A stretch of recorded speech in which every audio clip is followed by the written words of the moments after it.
our Buckle Down Lesson 3 problem solving. And our problem we're doing today is number 9. The following table shows the populations of the 5 cities in Alabama. These are the populations of all Alabama cities, the state we're currently in.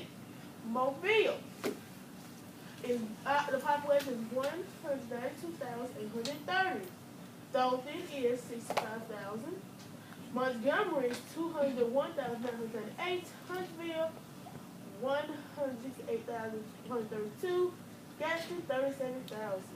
So, my partner, I want you to underline or circle my key word, which is total.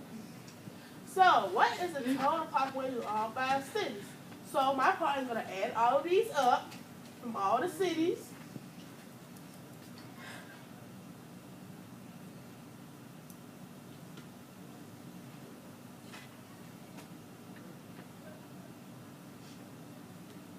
Okay.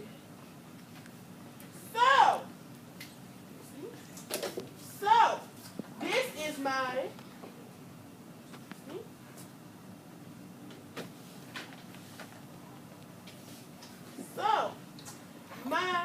we can't just leave it like this. You should know what the name of this is. So the name is the sum. Okay, so this is my